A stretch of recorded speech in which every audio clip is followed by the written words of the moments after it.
habari njema ambazo Bwana Yesu mwenyewe ndiye mwanzilishi wa imani, ndiye mwanzilishi wa Agano Jipya, aliye na mamlaka ya kutoa, aliye na mamlaka ya kurejesha.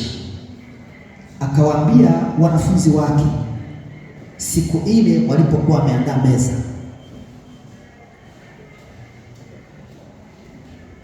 palikuwa na vyakula vingi. Ukizingatia kwenye sheria yao ilikuwa na vyakula vingi, lakini kati ya vyakula vingi alichukua mkate akaubariki. Yesu peke yake ndiye ana uwezo wa kugeuza mkate kuwa mwili wake. Mkate huu kwa imani akaugeuza ukawa ni mwili, akawapa wanafunzi wake, kuleni, huu ndio mwili wangu. Tena akachukua kikombe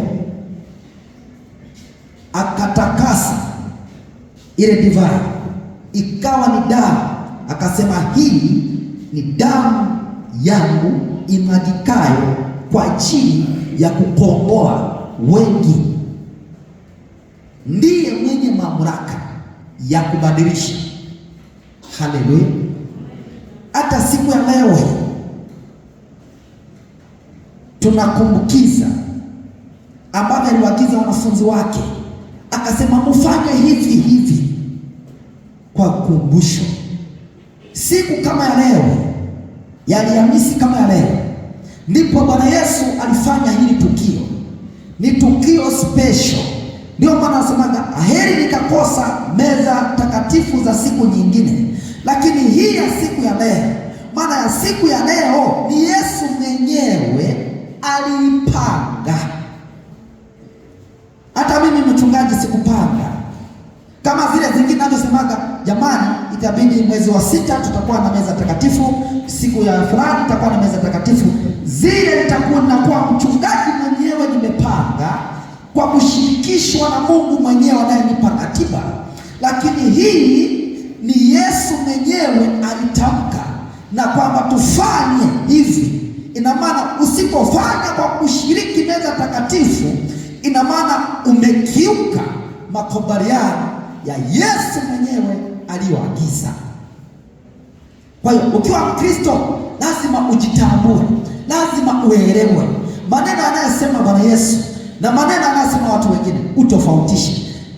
Yesu mwenyewe akasema mfanye hivi kwa ukumbusho.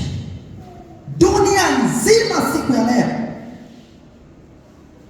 ndivyo tunaazimisha, dunia nzima, mpaka kwenye kalenda hizi za serikali wapi na wapi, nazo kesho tunasema ni Ijumaa Kuu ya Pasaka, nao kesho hawataenda, hakuna kwenda shuleni, ni sikukuu na serikali inajua.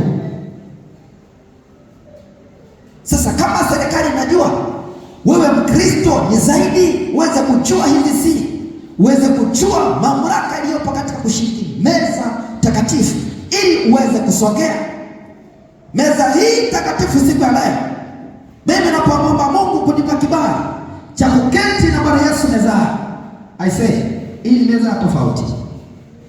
Mimi kivyangu nina kiimani, najua leo nitaketi na Bwana Yesu mezani, leo nitaketi na Bwana Yesu mezani, na nitakavyopokea meza takatifu ya leo hii sio ndivyo za siku nyingine, maana leo ina ushindi ndani yake.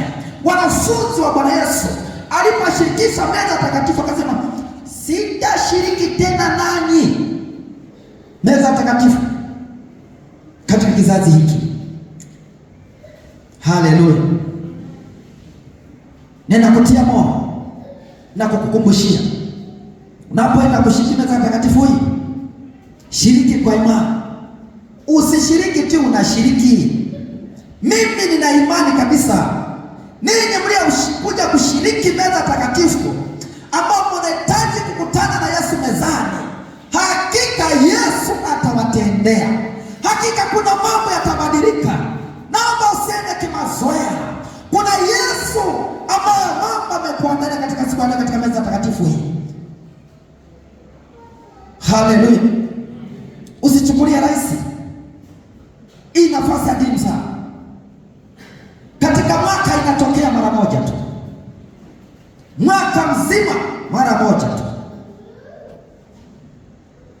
Kama kuna kitu kinakusumbua, muombe Mungu mwili wako. Mtakapokupa mkate, waambie mkate huu mwili kiimani ni mwili wa Yesu.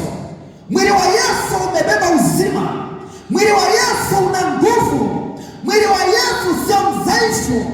Mtakaposhiriki mkate huu, naomba Bwana Yesu, nguvu ya kwako ishuke ndani ya mwili wangu, nipokee vitu vya tofauti. Mtakaposhiriki damu ya Bwana Yesu, umesema damu yako inatakasa, damu yako inahuisha, damu yako inatuleta karibu, damu yako inafuta dhambi. Hata kama kuna dhambi niliyotenda Bwana Yesu, hiyo dhambi imesimama kwa ajili ya kunizuia nishinde kuona mbele, nishinde kusikilizwa maombi yangu, kushiriki damu hii Bwana Yesu.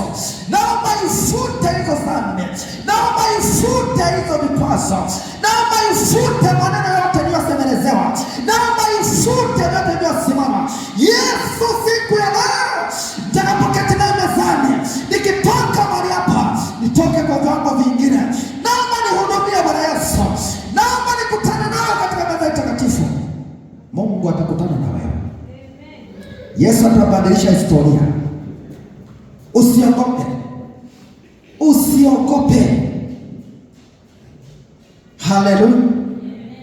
Ndio maana mara nyingi nasemaga, unapokuja kushiriki meza takatifu usije kimazoea. Kuna mawili,